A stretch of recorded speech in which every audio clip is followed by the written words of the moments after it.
திருவன் சரணம். அதிக கௌரவத்துக்குரிய எங்களுடைய கல்யாணமித்ர குருநாதர் புத்தோத்பாதோ ஆர்யன் வான்சவின் பாத நமஸ்காரம்.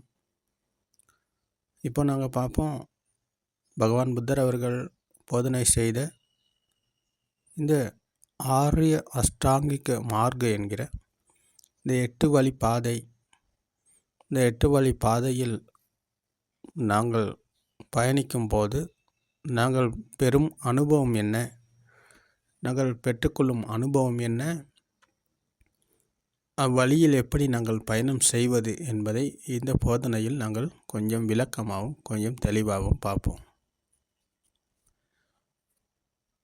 சம்மா திட்டி, சம்மா சங்கப்ப, சம்மா வாச்சா, சம்மா ஆஜீவ, சம்மா கம்மந்த, சம்மா வாயாம, சம்மா சதி, சம்மா சமாதி என்கிற இந்த 8 வழி பாதையைத்தான் பகவான் புத்தர் அவர்கள் போதனை செய்கிறார்கள். அப்போ இந்த 8 வழி பாதையானது ஆரம்பம்தான், முதல் நிலைதான் சம்மாதிட்டி. சம்மாதிட்டி என்பது நாங்கள் அனுசோத்தையிலிருந்து படிசோத்தைக்கு வந்த நிலைதான் இந்த சம்மாதிட்டி என்று பகவான் புத்தர் அவர்கள் கூறுகிறார்கள். அனுசோத்தை என்பது ஆற்று நீர் பள்ளத்தை நோக்கி போவது போல, பள்ளத்துக்கு அடித்து போவது தான் அனுசோத்தை. அப்போ இந்த உலகம் இன்றைக்கு அப்படித்தான் வாழ்ந்து கொண்டிருக்கிறது. மனிதர்கள் எல்லாமே விலங்குகளைப் போல, பறவைகளைப் போல, பிற உயிரினங்களைப் போல மனிதர்களும் இப்படித்தான் வாழ்கிறாங்க. அந்த ஆற்று நீர் பள்ளத்தை நோக்கி போவது போல உலகம் உண்மையென நம்பி. அப்போது இந்த துஷ்டியில் இருக்கும் மனிதர்கள் இருப்பது மித்யா துஷ்டியில். இப்போ மித்யா துஷ்டியிலிருந்து,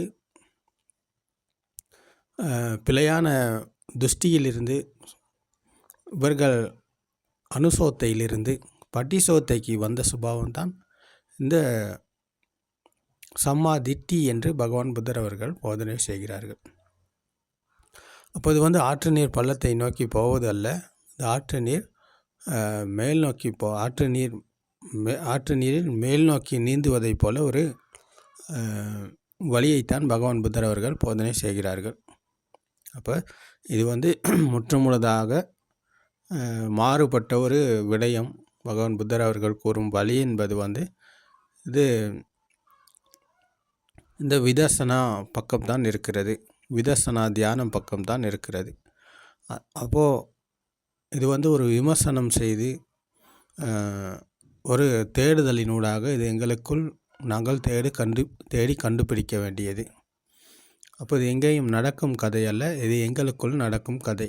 அப்போ எங்களுக்குள் நடக்கும் கதையில் உண்மையை, சத்தியத்தை கண்டு அது ஆற்று நீர் பள்ளத்தை நோக்கி போவது போல நாங்களும் இந்த உலகத்தில் உள்ள சராசரி மனிதனைப் போல இல்லாமல்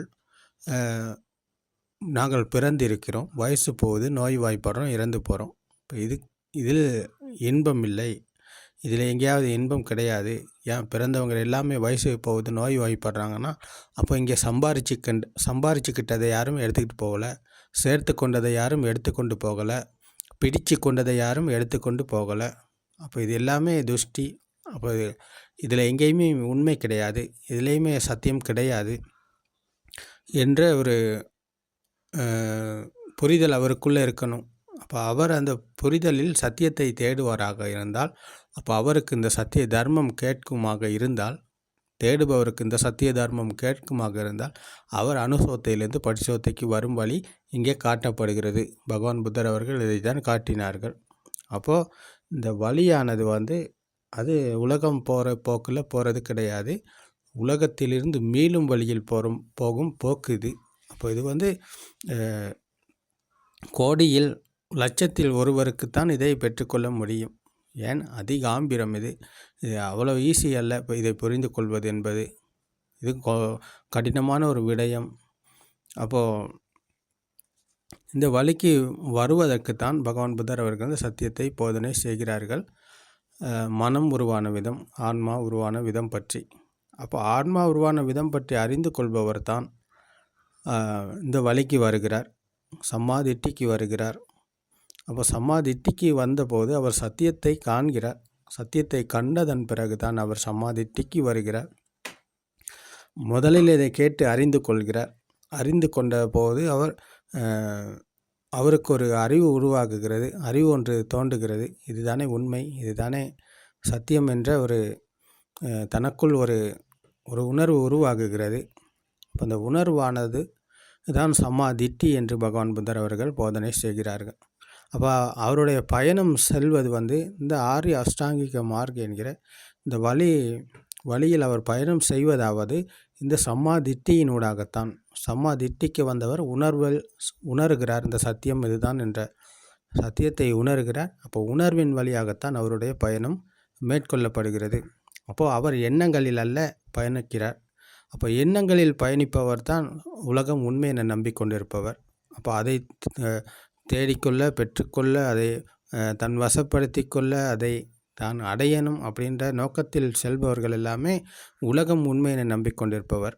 பணத்தை சம்பாதிக்கணும், தேடி பெரிய பங்களா கட்டணும், நல்ல வாகனம்னு எடுக்கணும், நல்ல திருமணம்னு முடிச்சுக்கொள்ளணும், நல்ல தொழில் ஒன்று செய்யணும் அப்படின்ட்டு இந்த உலகம் போகிற போக்கில் போகிறவர் மித்யா துஷ்டியில் இருப்பவர். அவர் மனதுக்கு அடிமையாகி போய்கொண்டிருக்கிறார். எண்ணங்களை உண்மை என நம்பி போய்கொண்டிருப்பவர். அப்போது எண்ணங்களில் உண்மை அல்ல, சத்தியம் அல்ல என்ற சத்தியத்தை உணர்ந்தவர் தான் சம்மாதிட்டிக்கு வந்தவர். எண்ணங்கள் எல்லாமே மனதில் தான் இருக்கிறது, அது வெளியில் அல்ல என்ற சத்தியத்தை உணர்ந்தவர் தான் சம்மாதிட்டிக்கு வந்தவர். அப்போ அவர் வெளி உலகத்திலிருந்து மீளும் வழிக்கு வந்தவர். அப்போ கண்களுக்கு தெரிவது, காதுக்கு கேட்பது, மூக்குக்கு, நாக்குக்கு, உடம்புக்கு உணர்வது என்ற இந்த உற்பத்தி நிலையங்களால் உருவானது தான் நாங்கள் வெளியில் இருக்கிறது என்று நினைத்து கொண்டிருக்கிறோம், பிடித்து கொண்டிருக்கிறோம். அப்போ அவை அனைத்தும் வெளியில் அல்ல, அவை அனைத்தும் மனதில் தான் இருக்கிறது. இவைகள் எல்லாமே எண்ணங்கள். அப்போ எண்ணங்களில் தான் நாங்கள் வாழ்கிறோம். அப்போ வெளியில் அல்ல நாங்கள் வாழ்கிறோம். அப்போது நினைத்து கொண்டு இருக்கிறோம், எல்லாமே இருக்குது. அப்போ அதை பெற்றுக்கொள்ள, அதை அடைய, தன் வசப்படுத்தி கொள்ள என்று இந்த உலகம் ஓடுகிறது. அப்போது இந்த முடிவில்லாத பயணத்தில் ஓடிக்கொண்டிருக்கும் இந்த பயணத்திலிருந்து இந்த சத்தியத்தை கண்டவர் தான் பகவான் புத்தர் அவர்கள் போதனை செய்யும் இந்த படிக்க சமுப்பாத தர்மத்தை கண்டவர் தான் இந்த சம்மாதிட்டிக்கு வருகிறார். அப்போ அவர் உலகம் போகிற போக்கில் போக மாட்டார். அவர் உலகத்திலிருந்து மேலும் வழிக்கு வந்தவர், சம்மாதிட்டியை அடைகிறார். அப்போது இங்கே தான் வழி ஆரம்பிக்கிறது, வழி திறக்கிறது இவருக்கு தான். அப்போது இந்த உணர்வுக்குள் விழித்து கொண்டபோது அந்த உணர்வின் வழியாகத்தான் இவருடைய பயணம் மேற்கொள்ளப்படுகிறது. அப்போ உணர்வு என்பது ஒரு எண்ணம் கிடையாது, உணர்வு என்பது தான் ஞானம் என்று பகவான் புத்தர் அவர்கள் போதனை செய்கிறார்கள். அப்போ அந்த ஞானத்தின் வழியாகத்தான் அவருடைய பயணம் மேற்கொள்ளப்படுகிறது.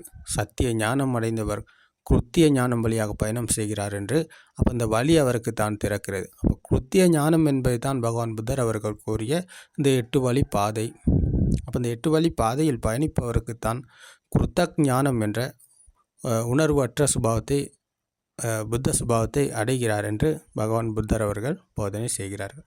அப்போ இந்த உணர்வற்ற நிலையானது நாங்கள் உணரக்கூடியது, அதையும் நாங்கள் உணரக்கூடியது, அதுவும் இந்த சத்திய ஞானத்துக்குத்தான் அகப்படும். இப்போ ஞானத்தின் வழியாக பயணம் செய்யும் போது இவர் ஞானத்துக்கு அகப்படுகிறதை அவர் ஞானத்தினூடாகவே பயணிக்கிறார். அதாவது அவர் மீண்டு போகும்போது உலகிலிருந்து, எண்ணங்களிலிருந்து, மனதிலிருந்து அவர் மீண்டு போகும்போது அது எல்லாமே அந்த ஞானத்துக்குத்தான் அகப்படும். ஞானத்துக்குத்தான் அது தெரியும். அது கண்களுக்கு தெரிவது கிடையாது, ஞானத்துக்கு தெரிவது. அப்போ ஞானத்தின் வழியாகத்தான் அவருடைய பயணம் மேற்கொள்ளப்படுகிறது. உணர்வின் வழியாக அவருடைய பயணம் மேற்கொள்ளப்படுகிறது. அப்போ இதுதான் கிருத்திய ஞானம். அப்போ இந்த வழியில் பயணம் செய்பவர் தான் சம்மாதிட்டிக்கு வந்தவர் தான் சம்மா சங்கப்ப என்கிற இந்த சங்கப்ப என்றால் அது விமர்சனம் செய்யும் ஒரு எண்ணங்கள் மனதுக்கு போய்கொண்டிருக்கிறது. அப்போ இந்த எண்ணங்களிலும் உண்மை இல்லை, எண்ணங்களிலும் சத்தியம் இல்லை என்ற ஒரு விமர்சனத்தை அவர் மனதுக்குள் வந்து கொண்டிருக்கும். எண்ணங்களில் உண்மை இல்லை என்ற சத்தியத்தை அவர் உணர்கிறார். அவர் அந்த சத்திய ஞானம் வழியாக அதை உணர்கிறார். அப்போ உணரும் போது அப்போ எண்ணங்களுக்கு வேல்யூ கிடையாது, மனதுக்கு வரும் விமர்சனம் நடக்கிறது. விமர்சனம் மனதுக்கு எண்ணங்கள் வருது போகுது, உருவாகுது, அழிந்து போகிறது. ஆனால் மனதுக்கு வரும் எண்ணங்கள் இங்கே நிரந்தரம் கிடையாது. வந்து போய் கொண்டிருக்கு. அப்போ நிரந்தரம் இல்லாத எண்ணங்கள் உண்மை அல்ல, அது சத்தியம் அல்ல என்ற உணர்வுக்குள் அவர் இருக்கும்போது, உணர்வில் அவர் இருக்கும்போது, சத்தியத்திற்குள் அவர் இருக்கும்போது, அப்போது இந்த சங்கப்ப என்கிற இந்த நினைப்பு என்பது வந்து நடந்து கொண்டிருக்கிறது. அப்போ நினைப்பில் அவர் இல்லை, அவர் நினைப்பதும் கிடையாது. அப்போ அவர் நினைப்பது கிடையாது. அவருக்கு மனதுக்கு வருகிறது எண்ணங்கள், மனதுக்கு வருது போகுது. ஆனால் அவர் நினைப்பது கிடையாது, எண்ணங்களுக்கு அவர் அடிமையாகுவது கிடையாது. அப்போ இதுதான் பகவான் புத்தர் அவர்கள் கூறிய இந்த சம்மா சங்கப்ப என்று பகவான் புத்தர் அவர்கள் கூறினார்கள். சம்மா வாச்சா என்றால் வார்த்தைகள்.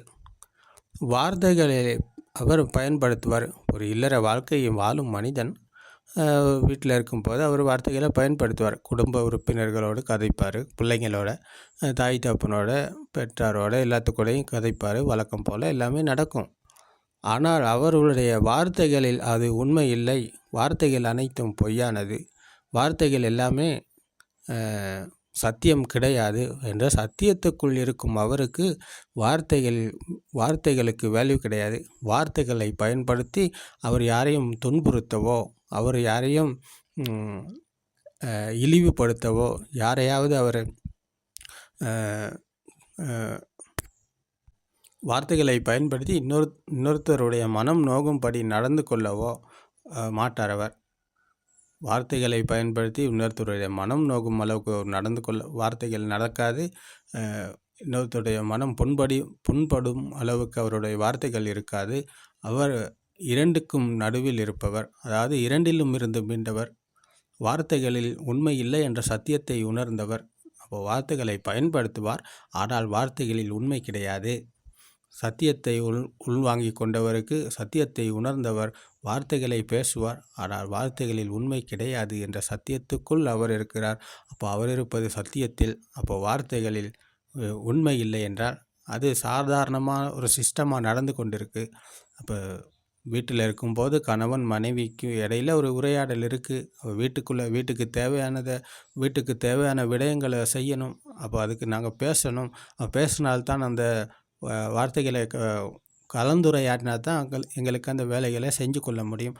அப்போ இதிலிருந்து அவர் வார்த்தைகளை இல்லாமாக்கி கொண்டு அவர் இந்த கண்கனை மூடிக்கிட்டு கையை வச்சுக்கிட்டு தியானம் செய்வது போல் அவர் இருக்க மாட்டார். வார்த்தைகளை பேசுவார், நிறைய விடயங்களை கதைப்பார். ஆனால் அதுக்கு ஒரு வேல்யூ கிடையாது, அதுக்கு ஒரு மதிப்பு கிடையாது. அப்போ மதிப்பும் பெருமதியும் அங்கே அந்த வார்த்தைகள் இல்லை. அவர் இறங்கி கொண்டு இருக்க மாட்டார், அந்த வார்த்தைகள் இறங்கி பிடித்து கொள்ள மாட்டார். அப்போ இறங்கி பிடித்து கொள்ளாத போது அப்போ இந்த சிஸ்டம் தான் அங்கே நடக்கிறது.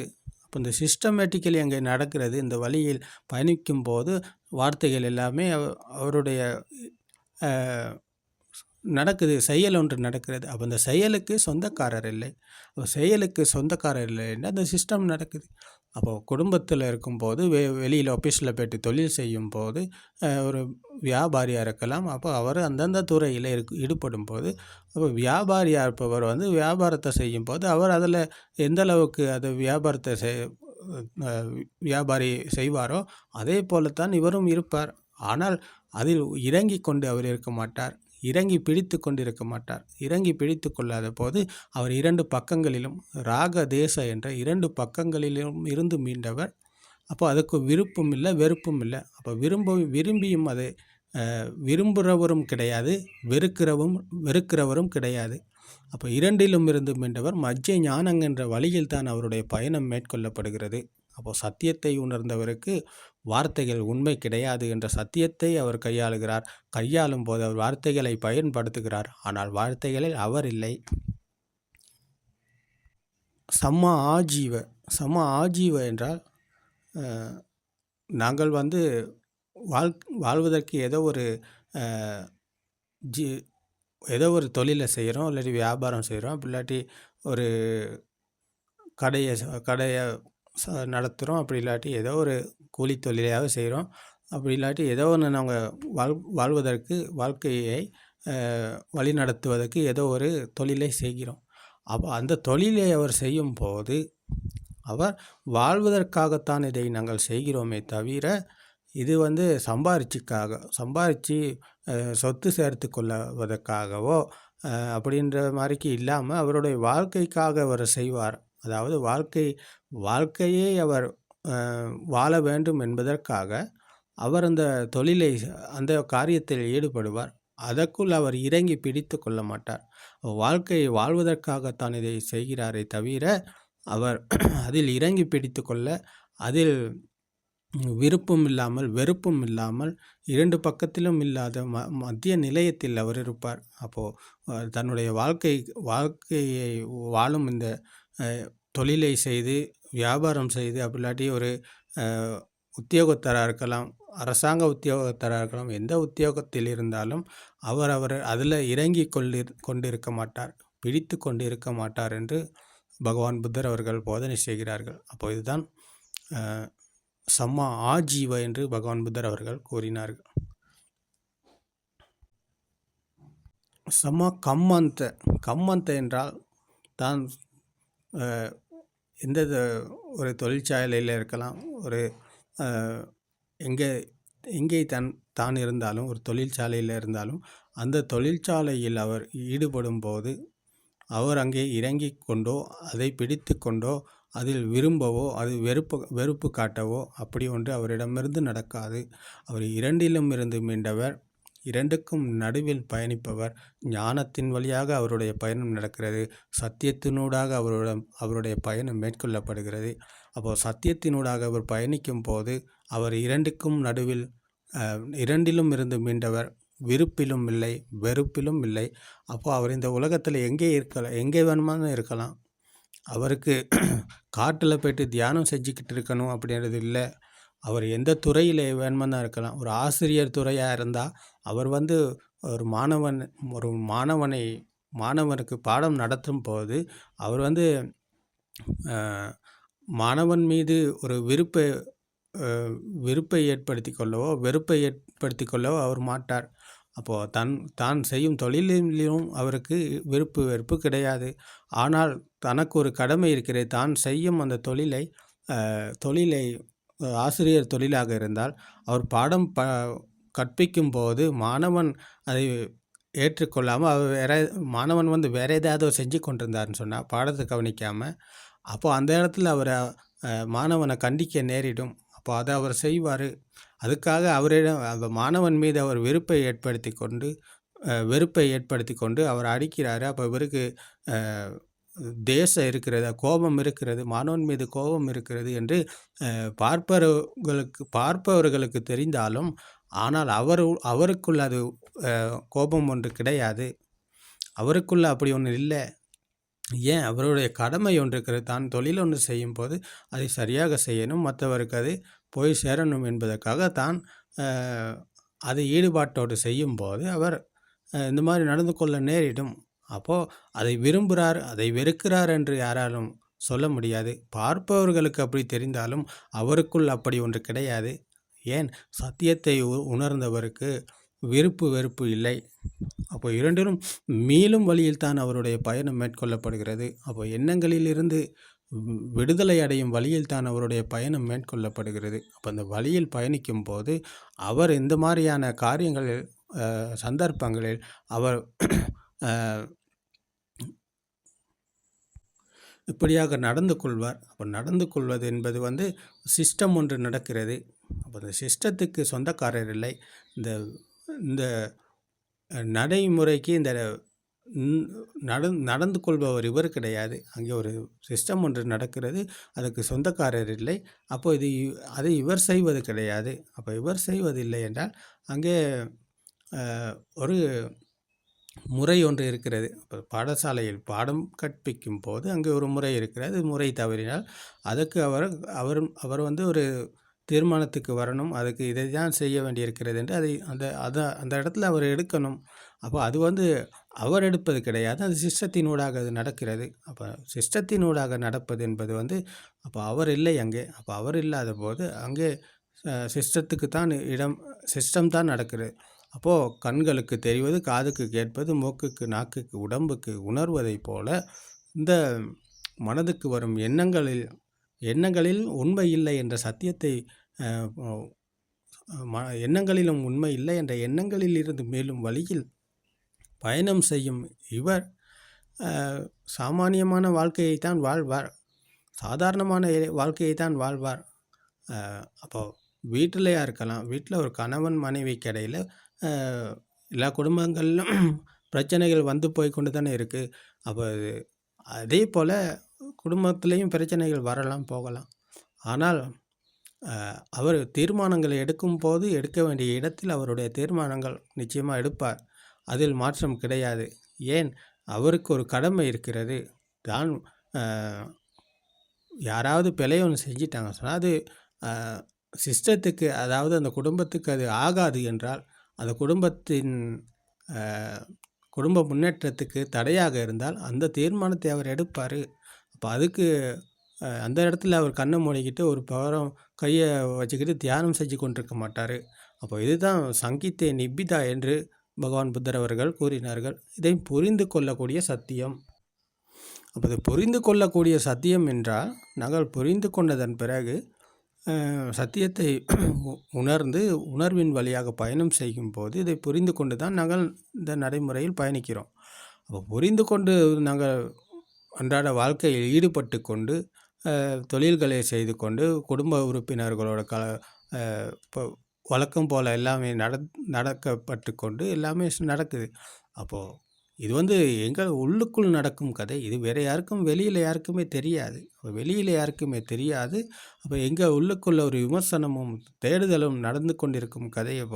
அந்த கதையில் அவர் வழக்கம் வெளி உலகத்தில் யார் கூட எப்படி பேசணும், எந்த முறையில் நடந்து கொள்ளணும், அது எல்லாமே அவரிடமிருந்து நடக்கும். அதில் மாற்றம் கிடையாது. ஒரு கணவன் மனைவியாக இருந்தால் அவங்களுக்குள்ள உரையாடல்கள் எல்லாமே நடக்கும். ஒரு தாய் தந்தையராக, ஒரு தாய் மகனாக இருக்கலாம், மகளாக இருக்கலாம், ஒரு தகப்பன் மகனாக இருக்கலாம், மகளாக இருக்கலாம். அப்போ அவங்களுக்கு இடையிலான உரையாடல்கள், உறவுகள் அதையும் போலத்தான் இருக்கும். இப்போ நண்பர்களைப் போல் நண்பர்களுக்கு இடையிலான உறவுகள் அப்படி தான் இருக்கும். அதில் மாற்றம் கிடையாது, வழக்கம் போல் இருக்கும். அப்போ இதில் அவர் சத்தியத்தை புரிந்து கொண்டவர். இதுதான் சங்கீதே நிப்பிதா என்று பகவான் புத்தர் அவர்கள் கூறினார். இதை புரிந்து கொள்ளக்கூடியது.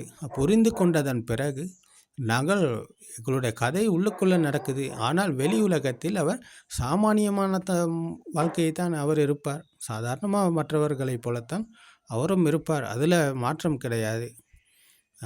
ஆனால் அவர் அவர்கிட்ட ராக தேச மோக என்றது ஆசை, கோபம், மாயை என்ற தீயில் மற்றவரைப் போல வெந்து கொண்டிருக்க மாட்டார். தீயில் மற்றவரைப் போல அவர் வெந்து கொண்டிருக்க மாட்டார்.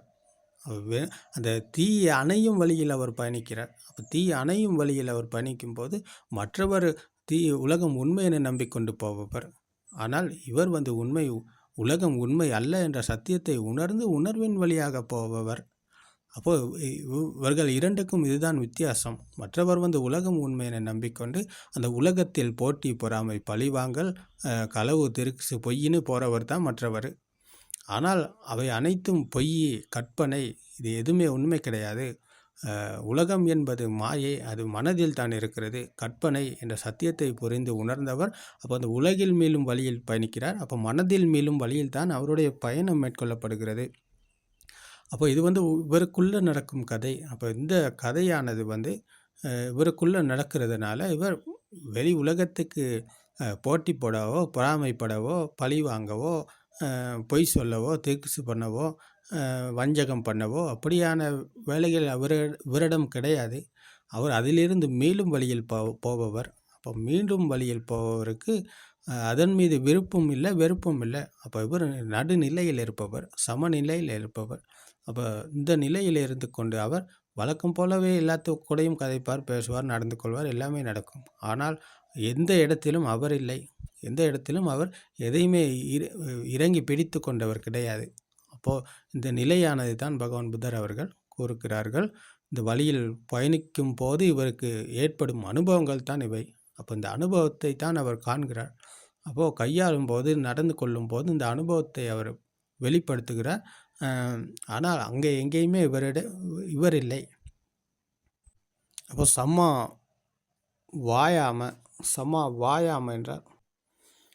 வாயாம என்றால் நாங்கள் எங்களை அர்ப்பணிக்கிறோம். எந்த துறையில் இருந்தாலும் எங்களை அர்ப்பணித்து கொண்டு தான் நாங்கள் அதை செய்கிறோம். ஒரு தொழில் செய்வராக இருக்கலாம், ஒரு எந்த துறையில் இருந்தாலும், ஒரு வியாபாரியால் எங்கே எப்படியாப்பட்டவராக இருந்தாலும் அவர் அந்த அர்ப்பணிப்போடு தான் இருக்கிறார். அப்போ அந்த அர்ப்பணிப்பு என்பது அந்த அர்ப்பணிப்பிலும் அவர் இல்லை. ஒரு தொழிலை செய்பவர் அந்த தொழிலை சரியாக செய்வார். அதில் அவர் விரும்பவோ வெறுக்கவோ இல்லாமல் அதை சரியாக செய்வார். அவரிடம் அந்த தொழில் நடக்கும், சரியாகவே நடக்கும். மற்றவரை போல் வேணா வெறுப்போடு செய்ய மாட்டார். அதை இறங்கி பிடித்து கொண்டும் செய்ய மாட்டார். ஆனால் அவர் அது இரண்டிலும் இருந்து மீட்டு சரியாக செய்தாலும் சரியாக செய்பவரும் அங்கே இல்லை. அவர்தான் அந்த அர்ப்பணிப்போடு செய்தாலும் அர்ப்பணிப்பில் செய்யும் அவரும் அங்கே இல்லை. அப்போ இது ரொம்ப ஆழமான ஒரு விடயம், ஆழமான ஒரு கருத்து. அப்போ இது நடைமுறையில் கையாள்பவருக்குத்தான் இதை உணரக்கூடியதாக இருக்கும். இது வெறும் வார்த்தைகள் கிடையாது. இதை நாங்கள் இறங்கணும் சொன்னால் சத்தியத்தை புரிந்து உணர்ந்து பிரத்யக்ஷம் அடைபவருக்கு நாங்கள் வழியில் பயணிப்பது என்பது வழிக்கு நாங்கள் இறங்கணும், இந்த வழிக்கு வரணும். வழியில் பயணிப்பவருக்குத்தான் இதை உணர முடியும்.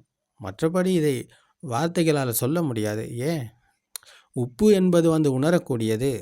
உப்பு என்பது உணரக்கூடியது. அதை நாங்கள் சுவைத்தால் அது நாங்கள் உணரக்கூடியது.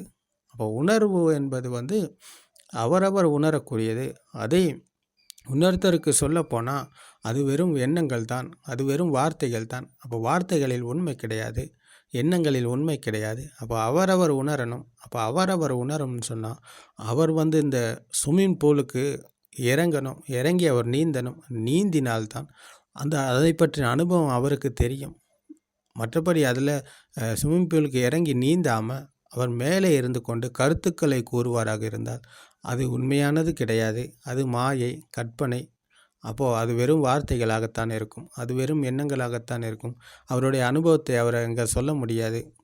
இப்போ இதே போலத்தான் அப்போது நாங்கள் இந்த வழிக்கு நடைமுறையில் இதை கையாளணும். நடைமுறையில் நாங்கள் இதை பயணிக்கும் போது, இந்த பயணத்தை மேற்கொள்ளும் போது எங்களுக்கு ஏற்படும் அனுபவங்கள் இவை. அப்போ அனுபவத்தை அனுபவிக்காமல் இந்த அனுபவிக்காமல் யாருக்கும் சொல்ல முடியாது. பகவான் புத்தர் அவர்கள் இந்த சத்தியத்தை அனுபவித்தார்கள், கையாண்டார்கள், அனுபவித்தார்கள், அனுபவபூர்வமாக இதை உபதேசம் செய்தார்கள். அப்போ அதன் வழியாக பயணித்தவர்கள் வழியில் நடைமுறையில் கையாண்டார்கள். அவர்களும் இதை அனுபவித்தார்கள், அனுபவபூர்வமாக கையாண்டார்கள்.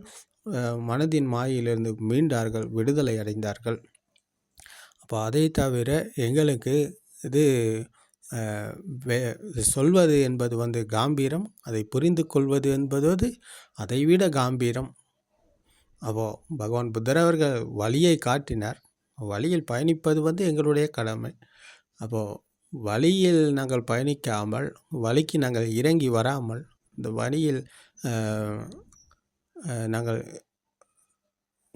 வழிக்கு எங்களை அர்ப்பணிக்காமல் எங்களை நாங்கள் ஒரு விமர்சனம் இல்லாமல், ஒரு தேடுதல் இல்லாமல், ஏதோ கடமையை கழிப்போமாக, இதை கேட்டு ஏதோ ஒரு கேட்டோம், முடிச்சு போனோம் அப்படின்ற மாதிரி இல்லாமல், நாங்கள் எதை செய்தாலும் சரியாக செய்வோமாக இருந்தால், எதை செய்தாலும் அதை சரியாக செய்வோமாக இருந்தால் அதில் அந்த திருப்தி ஒன்று அங்கே இருக்கிறது.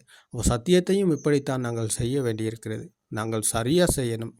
சத்தியத்தை கேட்பது என்பது சரியாக செய்யணும். அதை கேட்டு ஒரு விமர்சனம் செய்வது என்பது சரியாக செய்யணும். ஒரு விமர்சனம் எங்களுக்குள் தேவை என்றால் அதை சரியாக செய்யணும். அதை சரியாக செஞ்சால் எங்களுக்குள் ஒரு உணர்வு உருவாகும். அப்போ உணர்வின் வழியாக எங்களுடைய பயணம் மேற்கொள்ளப்பட்டு, அப்போது இந்த அனுபவபூர்வமாக எங்களுக்கு இந்த வழியில் பயணிக்கும் போது இந்த அனுபவபூர்வமாக எங்களுக்கு இதை உணர முடியும். இந்த உணர்வின் வழியாகத்தான் எங்களுடைய பயணம் மேற்கொள்ளப்படுகிறது.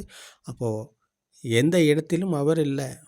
ஒரு தொழில் செய்கிறவராக இருக்கலாம், குடும்பத்து உறுப்பினராக இருக்கலாம், படிக்கும் மாணவனாக இருக்கலாம், வயசு போன ஒரு தாத்தா பாட்டியாக கூட இருக்கலாம். அவர் வீட்டில் இருந்து கொண்டு அவர் தொழில் செய்யாமல் ஓய்வாக இருப்பவராக கூட இருக்கலாம்.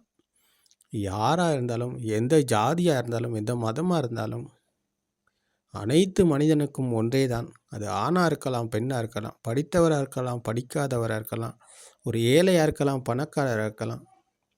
யாராக இருந்தாலும் இந்த உலகத்தில் எங்கே இருந்தாலும் அவருக்கு இந்த சத்தியத்தை புரிந்து உணர்வாராக இருந்தால், உணர்வின் வழியாக அவருடைய பயணம் மேற்கொள்ளப்படுமாக இருந்தால் அவர் நிச்சயமாக நிர்வாணம் அடைவார். அப்போது இதுக்கு ஏற்றத்தாழ்வு கிடையாது, பாகுபாடு கிடையாது, இது வித்தியாசம் கிடையாது. ஆண் பெண் என்ற வித்தியாசம் கூட இங்கே இல்லை. அது எல்லாமே மனதின் மாயை, கற்பனை. ஆண் என்றால் ஒரு எண்ணம், பெண் என்றால் ஒரு எண்ணம். அப்போது நாங்கள் போட்டுக்கொண்டது. அப்போ ஆண் என்பதை நாங்கள் தமிழ் சொல்வது சிங்கள மொழியில் ஆண் என்று சொல்ல மாட்டாங்க. இங்கிலீஷில் ஆண் என்றா சொல்லுவாங்க. அது இல்லை. ஜப்பானில் இல்லை, ஆண் என்று சொல்ல மாட்டாங்க. அப்போ ஆண் என்று சொல்வது நாங்கள். அப்போ ஆண் என்று சொல்லும் நாங்கள் சொல்வது உண்மையா? சிங்கள மொழியில் சொல்பவர் அவர் சொல்வது உண்மையா? ஜப்பான்காரர் சொல்கிறது உண்மையா? இங்கிலீஷ்காரர் சொல்கிறது உண்மையா அப்படின்னு பார்த்தா இங்கே யார் சொல்வதும் உண்மை கிடையாது. எல்லாமே எண்ணங்கள், மனதின் மாயை. அப்போது சத்தியத்தை உணர்ந்தவருக்கு இவை அனைத்தும் எண்ணங்கள். அப்போ எண்ணங்களிலிருந்து மீளும் வழியில் பயணிக்கும் போது, எண்ணங்களிலிருந்து மீளும் போது அவருக்கு எல்லாமே ஒரே சுபாவம்தான். அப்போ இங்கே வித்தியாசம் கிடையாது. ஏற்றத்தாழ்வு, பணக்காரர், ஏழை, இவர் நல்லவர், இவர் கெட்டவர் அப்படின்ற துஷ்டி எங்கேயுமே கிடையாது. எல்லா துஷ்டிகளும் இருப்பது அந்த அனுசோத்தையிலிருந்து மீண்டு படிசோத்தைக்கு வந்ததுக்கப்புறம் துஷ்டிகளிலிருந்து மீண்டபோது அவர் துஷ்டிக்கு வந்தபோது, சத்தியத்தை உணர்ந்தபோது அவருக்கு இங்கே இந்த உலகத்தில் எதுவுமே விரும்புகிறதுக்கும் ஒன்றும் கிடையாது, வெறுக்கிறதுக்கும் ஒன்றும் கிடையாது. இருக்கிறது என்று எடுத்துக்கொண்ட துஷ்டியில் விரும்புகிறாரு, வெறுக்கிறாரு. அப்போ இங்கே அப்படி ஒன்று இல்லைன்னு சொன்னால் விரும்புகிறதுக்கும் ஒன்றும் இல்லை, வெறுக்கிறதுக்கும் ஒன்றும் இல்லை. அப்போ இங்கே எல்லாம் ஒரே நிலை, சமநிலை. அப்போ சமநிலையில் அவர் இருக்கிறார். இதுதான் மஜ்ஜை ஞானம் என்று பகவான் புத்தர் அவர்கள் போதித்தார்கள். அப்போ எல்லா இடத்திலும் தன்னை அர்ப்பணிப்பில் அவர் இருக்கிறார். அர்ப்பணிப்போடு அவர் நடந்து கொள்கிறார். அப்போ அர்ப்பணிப்பில் இருக்கும்போது அவரிடமிருந்து பிழையானது எங்கேயுமே நடக்காது. பிழையான ஒரு விடயம் அவரிடமிருந்து வார்த்தைகளில் கூட, அவருடைய செயல்களில், அவருடைய எண்ணங்களில் எங்கேயுமே எந்த ஒரு பிழையும் நடக்காது. அப்போ இதுதான் இந்த அர்ப்பணிப்பு என்று கூறினார்.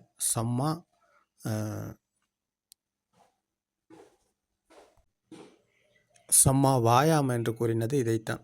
சம்மா வாயாம என்றால் அர்ப்பணிப்பில் இருக்கிறார் அவர். ஆனால் அதிலும் அவர் இல்லை, அந்த இடத்திலும் அவர் இல்லை, எல்லா இடத்திலும் இருந்து மீண்டவர். அப்போது எல்லா காரியத்திலும் ஈடுபட்டாலும் எந்த ஒரு இடத்திலும் அவர் இல்லை. இதுதான் சம்மா வாயாம.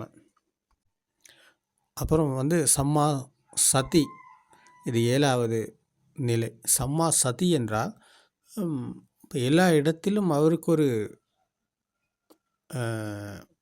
பார்வை ஒன்று இருக்கிறது, அவருக்கு தெரிவது ஒன்று இருக்கிறது.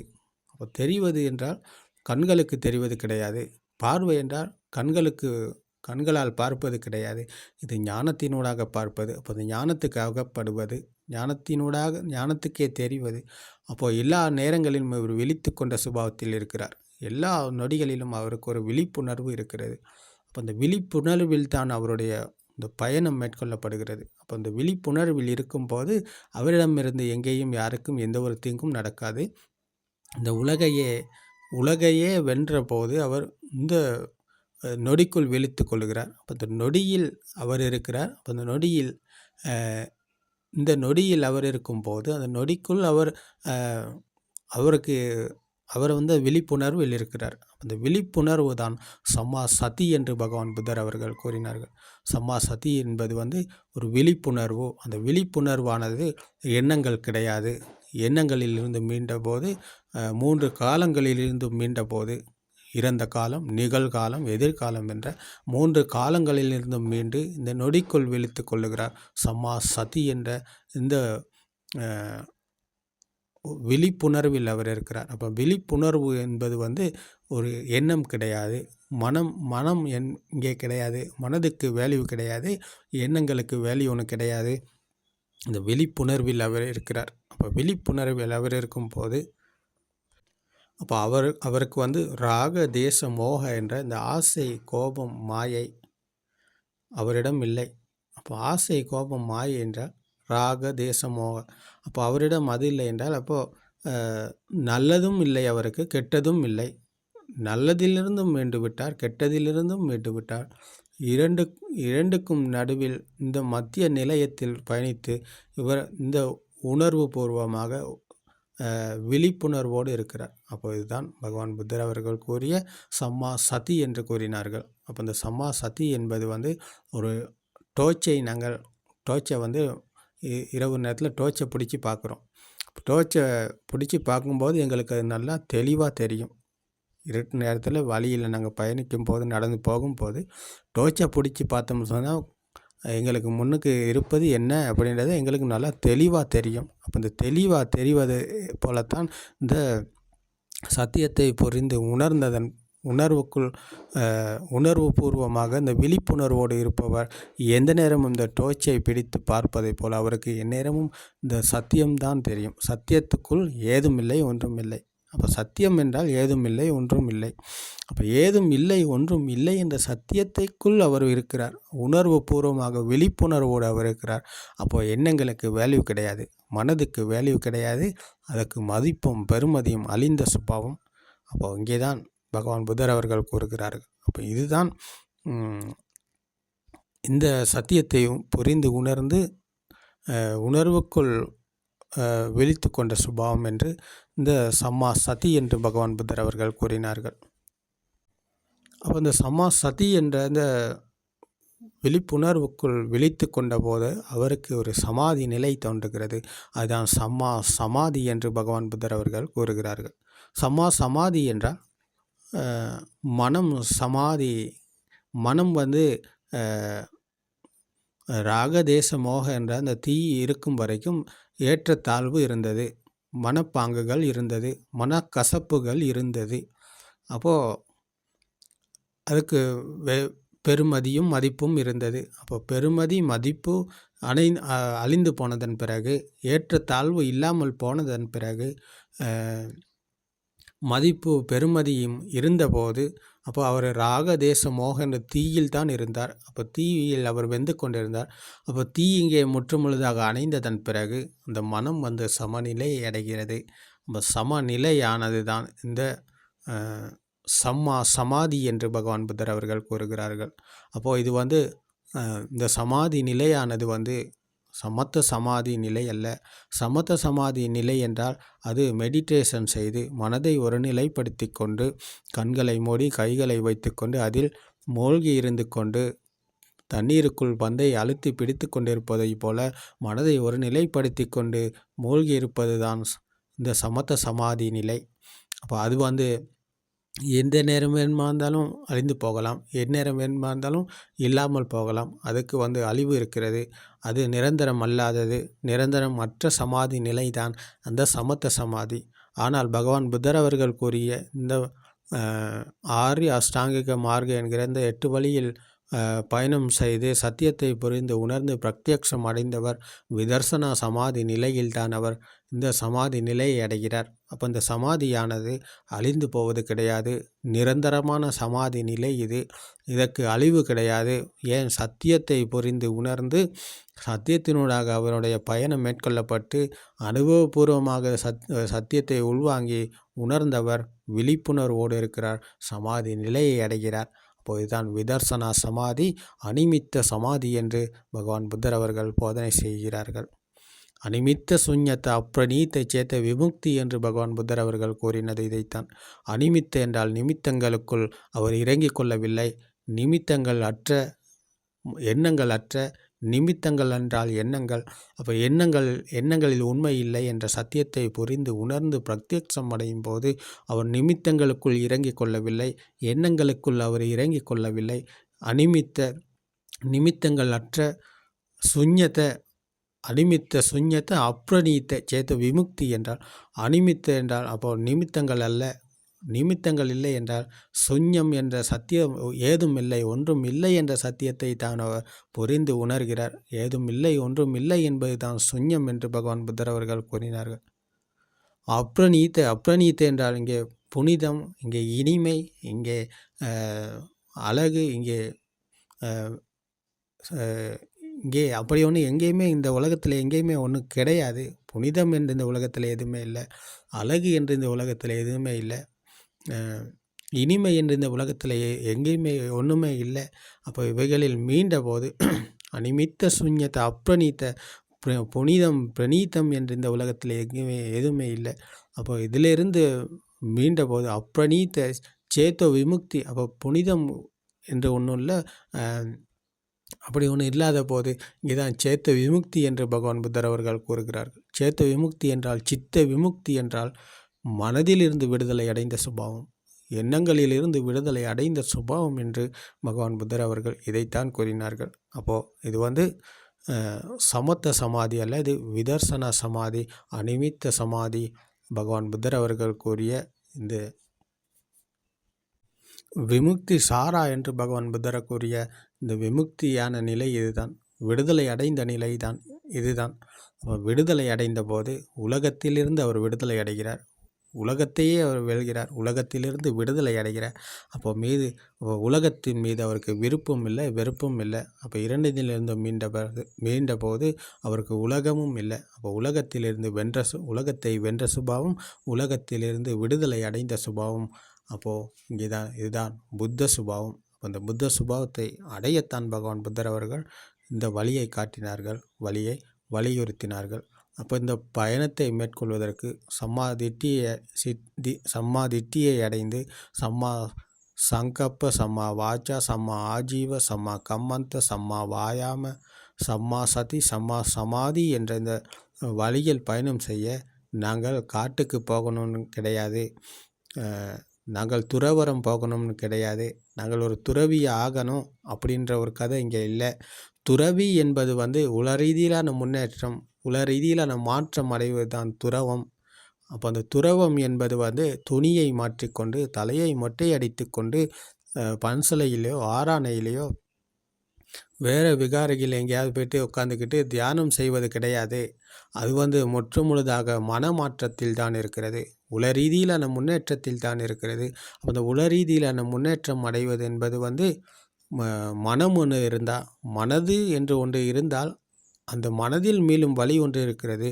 அப்போ அந்த வழியில் பயணம் செய்ய துறவரம் போகணும், காட்டுக்கு போகணும், தியானம் செய்யணும் அப்படின்ற ஒரு கதை கிடையாது. அது எல்லாமே முற்றுமுழுதாக கற்பனை கதை. அப்படி ஒன்று பகவான் புத்தர் அவர்கள் எங்கேயுமே சொல்லலை. இந்த சத்தியத்தை புரிந்து கொண்டவர்கள் இல்லற வாழ்க்கையில் இருந்தார்கள், குடும்ப வாழ்க்கையில் வாழ்ந்தார்கள். வயசு போனவர்கள் கூட, 7 வயசு குழந்தைகள் கூட இந்த சத்தியத்தை புரிந்து உணர்ந்தது. அப்போது இதற்கு நாங்கள் துறவரம் போகணும் அப்படின்ற அவசியம் கிடையாது. துறவரம் என்பது துறவி என்பது மனதிலிருந்து மீள்வது தான். மனதிலிருந்து மீள்வது தான் துறவி, மனதின் மாயையிலிருந்து மீள்வது தான் துறவி. அங்கே தான் உண்மையான துறவரம் இருக்கிறது. அதற்கு துணியை மாட்டிக்கொண்டு தலையை மொட்டை அடித்து கொண்டு காட்டுக்கு போகணுன்ற அவசியம் கிடையாது. அது எல்லாமே கற்பனை. அது எல்லாமே இவ்வளவு காலம் எங்களை ஏமாற்றி கொண்டு வந்தாங்க.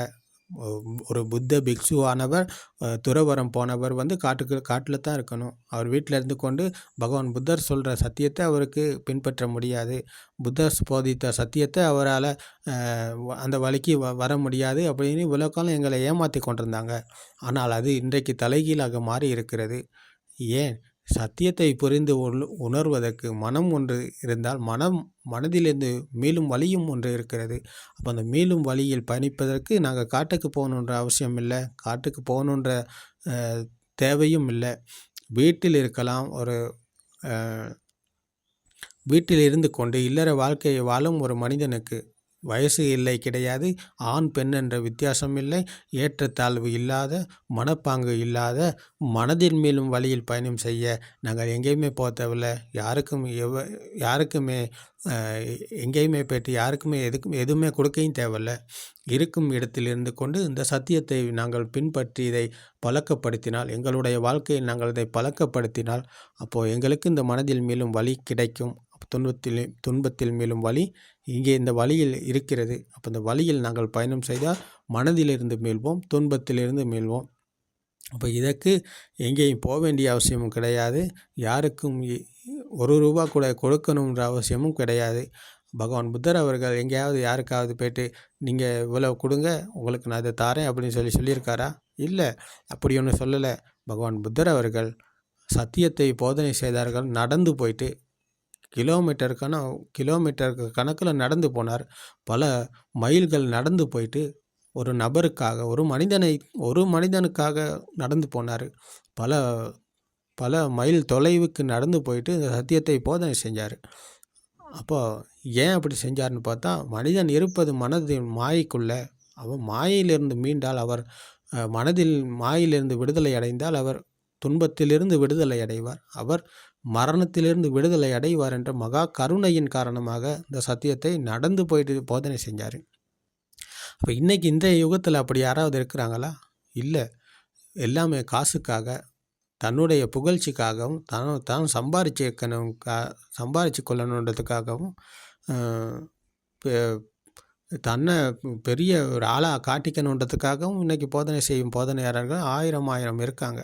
அப்போ அது எல்லாமே புத்தர் செய்தது கிடையாது. பகவான் புத்தர் எளிமையான வாழ்க்கையை வாழ்ந்தவர். தான் உடுத்தியிருந்த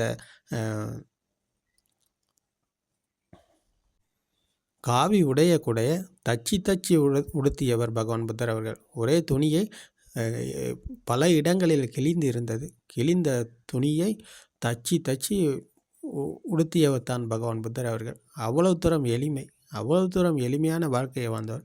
பிச்சை எடுத்தான் சாப்பிட்டாரு. இன்னொரு வீட்டுக்கு போயிட்டு பிச்சை எடுத்து தான் சாப்பிட்டாரு. எங்கேயுமே யார்கிட்டையும் எதுவுமே பிடுங்கி தின்னாரா? இல்லை. யாரையும் அபகரிச்சாரா? இல்லை. யார்கிட்டையாவது கொள்ளையடிச்சாரா? இல்லை. இன்றைக்கி எல்லாமே கொள்ளையடிக்கிறவங்க இருக்கிறாங்க, அபகரிக்கிறவங்க இருக்கிறாங்க, சேர்த்து கொண்டு போகிறவங்க தான் இருக்கிறாங்க. இவர்கள் எல்லாமே புத்த பிக்ஷு அல்ல. இவர்கள் எல்லாமே உம்மந்தகர்கள், பைத்தியக்காரர்கள், மூடர்கள். இப்போ மூடர்களுக்கு இந்த சத்தியத்தை உணர முடியுமா? முடியாது. அவர்களுக்கு இந்த சத்தியத்தை போதனை செய்ய முடியுமா? முடியாது. ஏன்? அவர் நடைமுறையில் கையாளாட்டி, நடைமுறை அனுபவம் இல்லாட்டி, அவருக்கு சத்தியத்தை உணராட்டி அவருக்கு இந்த வழியை காட்ட முடியாது. அப்போ இந்த வழியை காட்டினவர் எங்களுடைய கல்யாணமிற்ற குருநாதர் அவர்கள், புத்தோத்பாத ஆரியன் வான்ஸ் அவர்கள். அப்போது வழியில் நாங்களும் பயணித்து பார்க்கும் போது எங்களுக்கு இதை உணரக்கூடியதாக இருந்தது, புரிந்து கொள்ளக்கூடியதாக இருந்தது. அப்போது இதை இன்னும் ஒருத்தருக்கு கொடுக்கணும் என்றால் நாங்கள் அதை புரிந்து உணரணும். வழிக்கு நடைமுறையில் கையாண்டு எங்களுடைய அனுபவபூர்வமாக இந்த வழிக்கு நாங்கள் வந்திருக்கணும். நடைமுறையில் நாங்கள் அதை கண்டிருக்கணும்.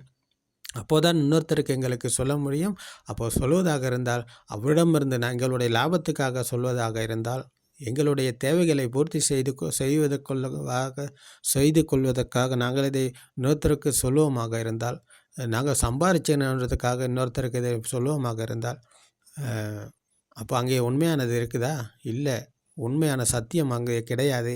அப்போ உண்மையான சத்திய தர்மம் என்றால் இந்த உலகத்தில் வென்ற சுபாவத்தை அடைஞ்சிருக்கணும். உலகத்தை வென்றிருந்தால், மரணத்தை வென்றிருந்தால், அப்போ அவருக்கு இங்கே ஏதும் இல்லை, ஒன்றும் இல்லை. அப்போ ஏதும் இல்லை, ஒன்றும் இல்லை என்ற சத்தியத்தை புரிந்து உணர்ந்து பிரத்யக்ஷம் அடைந்த போது, அப்போ ஏதாவது தேடி போகிறாருன்னு சொன்னால், சம்பாரிச்சு கொள்ளணும், சொத்துக்களை சேர்க்கணும், பெரிய வாகனம் ஒன்று எடுக்கணும், பெரிய பன்சலையை கட்டிக்கணும் அப்படின்னு சொல்லி அவர் தேடி போகிறாரு, பிடிச்சிக்கிட்டு போகிறாரு சொன்னால், அவர் ஒரு உம்மந்தகர், பைத்தியக்காரர், அவர் ஒரு மூடர். அப்போ அவருக்கு இது விளங்காது. அவர் சாதாரண ஒரு மனிதனைப் போலத்தான் அவர் வாழ்வார். ஆனால் சத்தியத்தை புரிந்து உணர்ந்து பிரத்யக்ஷம் அடைந்த போது அங்கே ஏதும் இல்லை, ஒன்றும் இல்லை என்றால் அவருக்கு சத்தியத்தை தவிர ஏதும் இல்லை, ஒன்றும் இல்லை. சத்தியத்தை போதனை செய்வார். இன்னும் ஒருத்தருடைய துன்பத்திலிருந்து மீள்வதற்காக, ஒரு மனிதர் துன்பத்திலிருந்து மீள்வாராக இருந்தால் அங்கே தான் இருக்கிறது ஆனந்தம், அங்கே தான் இருக்கிறது பேரின்பம். பகவான் புத்தர் அவர்கள் இந்த ஆனந்தத்தை அடைந்தார்கள். சத்தியத்தை புரிந்து உணர்ந்து பிரத்யக்ஷம் அடைந்து தான் இன்னொருத்தருக்கும் இதை போதனை செய்தார். அப்போது அவரும் இந்த சத்தியத்தை புரிந்து உணர்ந்து பிரத்யக்ஷம் அடையும் போது அங்கே ஒரு ஆனந்தம் இருக்கிறது, அங்கே ஒரு பேரின்பம் இருக்கிறது. அது காசு கொடுத்து காசு கோடிக்கணக்கில் இருந்தாலும் அந்த இன்பத்தை அடைய முடியாது. இந்த உலகத்துக்கே பெரிய அதிபதியாக இருந்தாலும், நீங்கள் எவ்வளோ பெரிய ஆளாக இருந்தாலும், மகாராஜாவாக இருந்தாலும், உங்களுக்கு இந்த சுகம் கிடைக்காது. ஏன்? நீங்கள் இருப்பது மனதின் மாயையில், கற்பனையில். கற்பனையில் இருக்கும் வரை, மனதின் மாயைக்கு அகப்பட்டு இருக்கும் வரை நீங்கள் போவது துன்பகரமான வழியில். உங்களுக்கு துன்பம் நிச்சயமாக கிடைக்கும். உங்களை துன்பத்திலிருந்து மேலும் வழி என்னைக்குமே கிடைக்காது, எங்கேயுமே கிடைக்காது. அது இருப்பது இந்த பகவான் புத்தர் அவர்கள் போதனை செய்த புத்தோத்பாத போதனைகளில். இது நாங்கள் சொல்கிறதற்காக எங்களுக்கு ஒரு ஈகோ கிடையாது. ஏன் இதை சொல்கிறதுக்கு யாருமே இல்லை இன்றைய உலகத்தில். எல்லாமே ஏதோ ஒரு துஷ்டியை கோர்த்து கொண்டு போய் கொண்டிருக்காங்க. உண்மையான சத்தியத்தை போதனை செய்யும் போதனையாளர்கள் எங்கேயுமே இல்லை. அப்போது சத்தியத்தை புரிந்து உணர்ந்ததன் பிறகு எங்களுக்கு ஒரு கடமை இருக்கிறது. அது இதை யாராவது ஒருத்தராவது இதை கேட்டு இதை கையாண்டு நடைமுறையில் கையாண்டு இதை சத்தியத்தை உணர்வாக இருந்தால் அது எங்களுக்கு திருப்தியை தரும், அது எங்களுக்கு மகிழ்ச்சியை தரும். அதை தவிர எங்களுக்கு வேறு எந்த ஒரு தேவையும் கிடையாது. எந்த ஒரு தேவையுமே கிடையாது. எதுவுமே எங்களுக்கு தேவைப்படாது. யாருக்கிட்டையும் எதுவுமே எங்களுக்கு தேவைப்படாது. நீங்கள் சத்தியத்தை கேட்டு புரிந்து கொள்வீர்களானால் அதுவே எங்களுக்கு மகிழ்ச்சி, அதுவே எங்களுக்கு திருப்தி. அப்போது இதை தவிர வேறு ஒன்றும் எங்களுக்கு தேவையும் படாது. வேறு எதுவுமே எங்களுக்கு இல்லை. அப்போ சத்தியத்தை தவிர எங்களுக்கு எதுவுமே இல்லை. சத்தியத்தை தவிர ஒன்றுமே இல்லை, ஏதும் இல்லை. அப்போ மூச்சு நின்னா போச்சு கதைன்ற மாதிரி. அப்போ மூச்சு நிற்கும் வரை எங்களுடைய இந்த பயணம் எங்களுடைய கடமையை நாங்கள் செய்வோம். அப்போது நாங்கள் பகவான் புத்தர் அவர்கள் கூறியது போல் வழியை காட்டினார். ஆனந்த நான் வழியை காட்டுவேன், எத்தவனார் ஆமைக்கு வரும் வழியை காட்டுவேன், வழியும் வரும் விதத்தையும் சொல்வேன். ஆனால் அவர்கள் வேறு எங்கேயாவது போனால் அதுக்கு நான் என்ன பண்ணேன் அப்படின்னு பகவான் புத்தர் அவர்கள் கேட்குறார். அப்போ இதே போல தான் நாங்களும் கேட்க வேண்டியது இருக்கிறது. நாங்கள் உங்களுக்கு வழியை காட்டுகிறோம். இவ்வழியில் வர வேண்டியது உங்களுடைய கடமை. நீங்கள் வேற எங்கேயாவது போனீங்க சொன்னால் அதுக்கு நாங்கள் பொறுப்பு கிடையாது. எங்களுடைய கடமையை நாங்கள் செய்கிறோம். உங்களுடைய கடமையை நீங்கள் சரியாக செஞ்சீங்க சொன்னால், நீங்கள் சரியாக செயல்பட்டீங்க சொன்னால் உங்களுக்கு துன்பத்தில் மேலும் வழி இந்த புத்தோத்பாத போதனைகளில் இருக்கிறது. அப்போ அதை நீங்கள் பின்பற்றி நடைமுறையில் கையாண்டு அனுபவபூர்வமாக அதை நீங்கள் ஏற்றுக்கொண்டீங்க சொன்னால், அப்போ உங்களை ஏமாற்றவோ, உங்களை மறுபடியும் பள்ளத்தில் தள்ளவோ, குழியில் தள்ளவோ இந்த உலகத்தில் யாராலும் முடியாது. அப்போ அப்படியான ஒரு காம்பீரமான பரம சத்தியத்தை தான் நீங்கள் கேட்குறீங்க. இதை தொடர்ந்து கேளுங்க. கேட்டு இதை நடைமுறை வாழ்க்கையில் கையாண்டு பாருங்கள். கையாண்டு பார்த்துட்டு உங்களுக்கு உணரக்கூடியதாக இருந்தால், சத்தியத்தை உணர்றீங்கன்னு சொன்னால், இதுதான் உண்மை என உணர்றீங்க சொன்னால் இந்த கமெண்ட் ஒன்று பண்ணுங்கள். எங்களுக்கும் இதை உணரக்கூடியதாக இருக்குது அப்படின்றத கமெண்ட் பண்ணுங்கள். உங்களுக்கு ஏதாவது எங்களோட இந்த சத்தியத்தை கலந்துரையாடணும், உங்களுக்கு ஏதாவது சந்தேகங்கள் இருந்தால் அதை கேட்கணும் அப்படின்னு உங்களுக்கு ஒரு எண்ணம் தோன்றுகிறது என்றால், சத்தியத்தை உணர்வீர்கள் என்றால், அதை கதைக்கணும் என்று தோன்றுகிறது என்றால் எங்களுக்கு கமெண்ட் பண்ணுங்கள். நாங்கள் ஒரு தொலைபேசி எண்ணை தருகிறோம், இலக்கங்களை தருகிறோம். உங்களுக்கு எங்களோட இந்த சத்தியத்தை கலந்துரையாடலாம், பேசி கதைக்கலாம். உங்களுடைய கேள்விகளுக்கு ஆன பதிலை நாங்கள் கொடுக்க தயாராக இருக்கிறோம். அப்போது இந்த சத்திய தர்மம் உங்களுக்கு துணையாக இருக்கும். திருவன் சரணம்.